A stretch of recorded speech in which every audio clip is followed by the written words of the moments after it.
students, hope all are fine. Did you see teacher's first video? Okay, I think all are watched and studied well.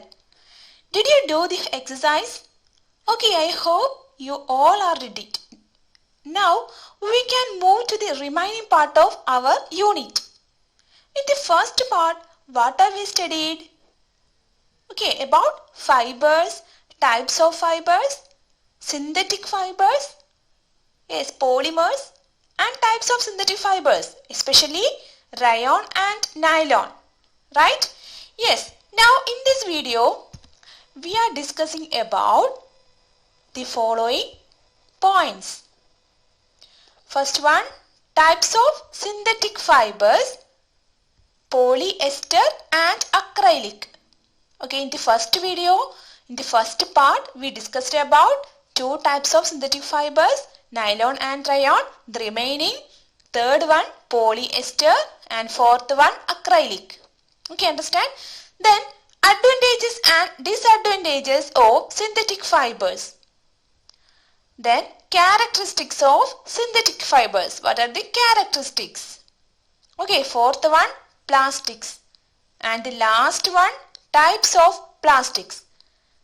These are the 5 important points we want to discuss in this video. Okay, now we can move to the first part, types of synthetic fiber. First one, the third one, polyester. Okay, types of synthetic fibers. Okay, do you like stories? I want to tell a story for you. Okay, listen here.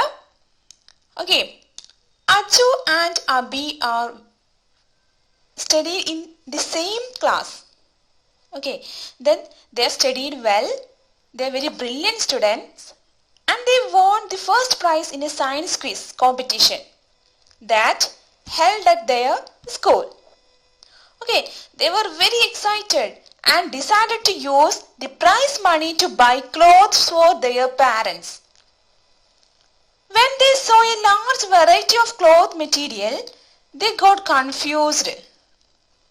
Okay, the shopkeeper explained that some clothes or fabrics were cotton and some were synthetic. Then they liked one dress. Shopkeeper said that it is a polyester cloth. And he explained that it is a synthetic fiber. Okay, polyester cloth is a synthetic fiber. And it does not wrinkle easily. Then he explained that it remains crisp and easy to wash. Okay, these are the points he explained. Then they select that dress. Okay, this is the story for you. And what did you get from this story? Yes, you get some points for polyester. Okay, what are them?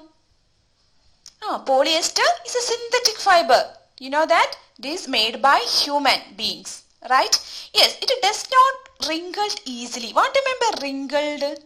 Yes, wrinkled means fold. It does not fold easily. Okay, then third one, it remains crisp and easy to wash. It is very easy to wash and it remains crisp. What do you mean crisp?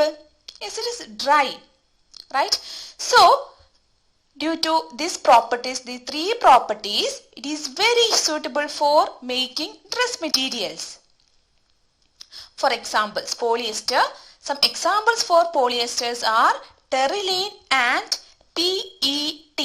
What is the full form of PET? Yes, polyethylene terephthalate. Polyethylene terephthalate. These are the 2 examples of polyester, terylene and PET, polyethylene terephthalate. Okay, these are all about polyester. What are the properties of polyester? Polyester is a synthetic fiber. It does not wrinkle or fold easily. It remains crisp and easy to wash. So it is very suitable for making dress materials. Then examples are terylene and polyethylene terephthalate. Okay. Then you have heard about polyester dresses, right? But this is actually not polyester. It is actually what? Yes, polyester, right? Okay. Then we can move to the first example, terylene. Okay, we can move to the first example, terylene, in details. Yes, what is terylene? It is the most popular polyester. It is one of the polyester. It is the most popular, most famous polyester. It can be drawn into very fine fibers that can be woven like any yarn. Okay, it can be, okay, it is most popular polyester. It can be drawn into very fine fibers. It can be, converted into very fine fibers that can be woven like any yarn. Okay. Okay, this is about terylene. Before going to the next topic, I want to ask one question.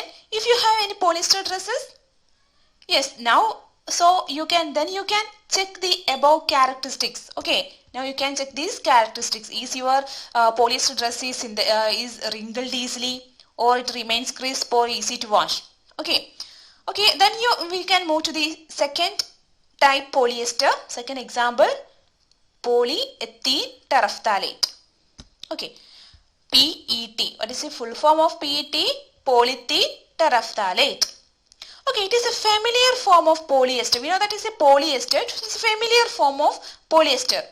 Then it is used for making what? Bottles. Okay, bottles, plastic bottles, utensils, wires, and many other useful products.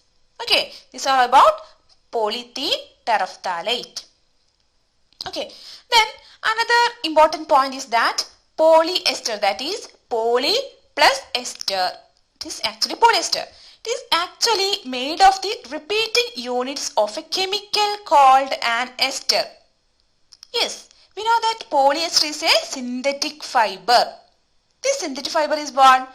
Yes, it is a polymer. What do you mean by polymer? Polymer is made up of very small units joined together to form a large unit. Okay, then this polyester is also made up of a small units. In the case of synthetic fiber, these small repeating units are what? Chemical. Okay, it is chemical substance, and the polyester is made up of a chemical called what? Ester. Then these ester units are joined together to form a large unit. It is called polyester. What do you mean by poly? Yes, many. Okay, many ester units. Polyester. Okay, then esters have the chemicals which give fruit-like smell. Yes, esters have fruit-like smell. Okay. Then we can move to the second synthetic fiber, acrylic. Yes, do you wear sweaters and use shawls or blankets in the winter season? In which season we wear? Yes, in winter season. And also when we go cold regions for trip, we use these types of dresses. Okay, which fiber is used for making these types of dresses or clothes? Yes, wool. We already heard about wool is a natural fiber and made from goat, sheep, yak, etc. Such types of animals. But if many of these are actually made by this natural wool, many of these dresses? No, many of these are not actually made from natural wool, but they resemble like natural wool, right? These are prepared from another type of synthetic fiber. This is known as acrylic. So, acrylic is a synthetic fiber, and it is also known as synthetic wool. Right? We wear wool dresses, but it is actually not wool, natural wool, made up of natural wool. It is made up of what? Acrylic. It is a synthetic fiber, and it is cheaper than natural wool. Okay, it is not much. It is very cheaper than natural wool. Natural wool is very costly. Then they are available in a variety of colors. This acrylic wool or acrylic dresses are available in a variety of colors. These are all about acrylic. Okay, so we can conclude that when we see synthetic fibers, there are both advantages and also disadvantages. So we can move to the next topic, advantages and disadvantages of synthetic fibers. What are the advantages, positive part, and disadvantages, negative parts of synthetic fiber? Yes, first one, advantages of synthetic fibers. There are 6 advantages. First one is more durable. Yes, it is more durable. Second one, it is more affordable. It's more affordable. Then third one, it is cheaper than natural fibers.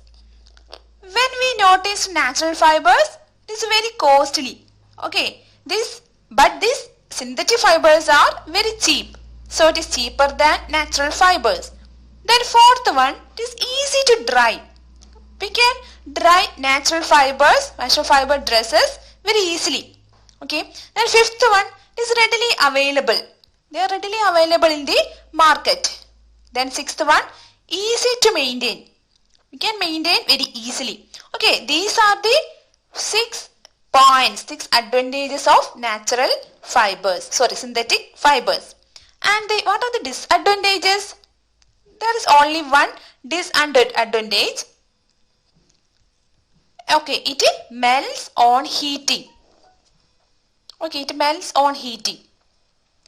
You already heard that do not wear synthetic clothes while working in the kitchen or in a laboratory. Right? Why? We know that synthetic fibers behavior is different from that of natural fiber. Okay. Synthetic fiber melt on heating.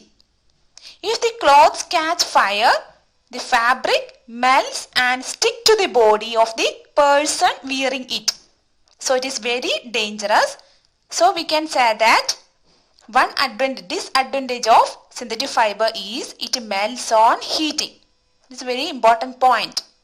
Okay, these are the advantages and disadvantages of synthetic fibers. So, from where we obtain the synthetic fibers? Yes, it is shown in the slide. All the synthetic fibers are prepared by a number of processes using raw materials of petroleum origin called petrochemicals. So we can say that synthetic fibers are prepared by large number of processes. Not only one, there are different numbers of processes. Okay. Then using raw materials of petroleum origin called petrochemicals. So we can say that synthetic fibers are prepared from petrochemicals. What are petrochemicals? Yes, it is a raw materials of petroleum origin. Okay. By a number of processes. Okay. Then we can move to the last topic of synthetic fibers, characteristics of synthetic fibers. So it is very familiar. You are already discussed the advantages of synthetic fibers. It is actually the characteristics of synthetic fibers. Okay. Then what are the characteristics of synthetic fibers? It is more durable. Second one, it is more affordable. Third one, it is cheaper than natural fibers. Fourth one, it is easy to dry. And fifth, readily available and easy to maintain. These all are the characteristics of synthetic fibers. These all are the advantages and characteristics of synthetic fibers. Okay. Now we can discuss about plastics. Plastics, it is very familiar for you. You are familiar with plastics. In our everyday life, we use many plastic articles, right? We can study more about plastic. Okay. Plastics are also a polymer, like the synthetic fiber. Okay. Plastics also are made up of small units joined together to form a large unit. Okay, all plastics do not have the same type of unit. Okay, when we check all plastic, they have not had the same type of unit. In some plastics, the units are arranged in linear. Okay, whereas in other, it is cross-linked. Yes, do you understand this? Okay, we know that plastics is a polymer because plastics are made up of small units. Then when we check all plastics, all plastics do not have the same type of units. Some of them have linear and some of them have cross-linked units. Okay, then what do you mean by linear and cross-linked polymers? Okay, now you can see the picture. Linear arrangement. Some plastics are like this. That is, plastic is a type of polymer. So small units are these squares. Okay, the squares are small units of plastic. These units are joined together to form a long chain. Okay, some plastics are like this. There is a linear arrangement. One unit is joined together to another unit. Okay, so like a chain. But when we check some plastics, there is a cross-linked arrangement. What do you mean cross-linked? Yes, look at this picture, second picture.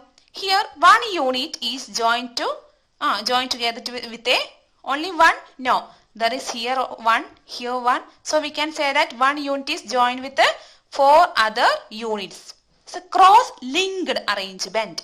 Okay, so we can say that in some plastics the units are arranged in linear, whereas in other it is cross-linked. Okay, understand? Okay, now we can do one activity. Are you ready? Yes, try to bend a comb and a pen. Which one can bend easily? Which one can bend easily?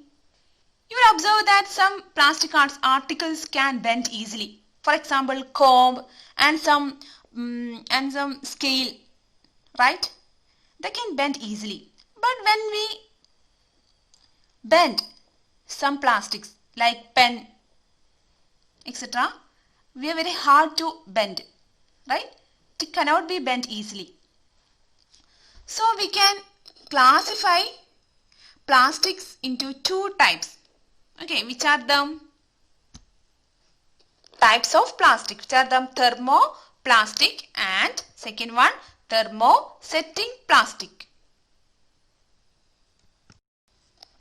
Okay, you will observe that when we add hot water to a plastic bottle, it gets deformed, or its shape will be changed, right? Yes, when we add hot water to a plastic bottle, its shape will be changed, or we can say that it gets deformed. Its formation or its shape changed. Okay, so such types of plastics, that is the plastics which gets deformed on heating and can be bent easily, are known as thermoplastics. What do you mean thermoplastic?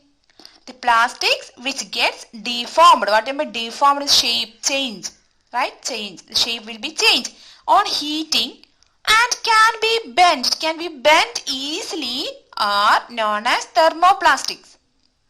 What are the examples of thermoplastics? Polyethylene and PVC are the 2 examples for thermoplastics.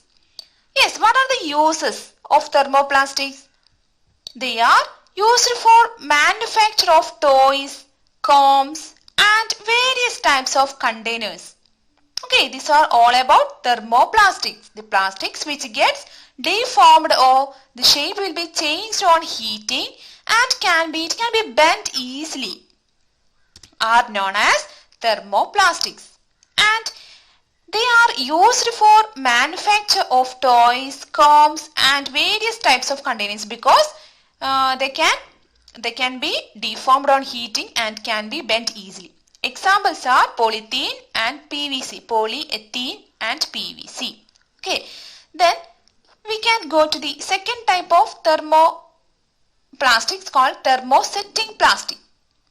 Yes, what about thermosetting plastic? The plastics which when molded once cannot be softened by heating.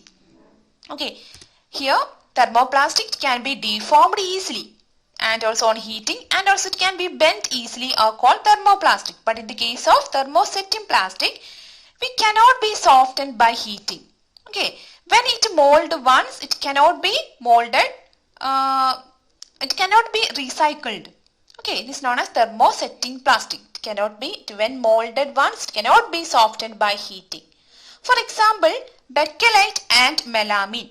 They are the two examples for thermosetting plastic. So we can explain, so we can study detail about this bakelite and melamine thermosetting plastic. First of all, we discussed bakelite. Yes, bakelite is a poor conductor of heat and electricity. It does not conduct electricity and heat.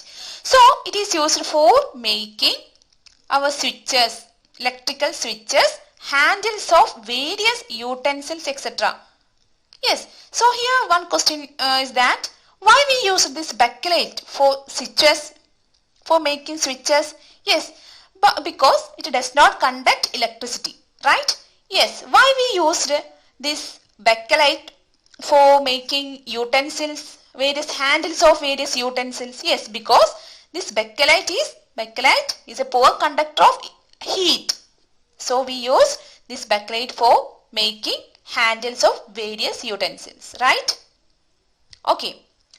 Now here it is an electrical switch. We use electrical switches for making, we use bakelite for making electrical switches and also handles of some utensils. Okay. Then next one, melamine. The second type of thermosetting plastic is melamine. This melamine is a versatile material. What do you mean versatile material? We can changeable. Okay, versatile material, then adapt to change. Versatile mean adapt to change, and it resists fire and can tolerate heat better than other plastic.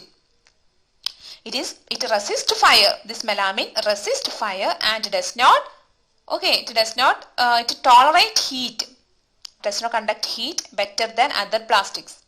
It resists heat. It resists fire. It resists heat better than other plastics. So it is used for making floor tiles, kitchen wires and fabrics which resist fire.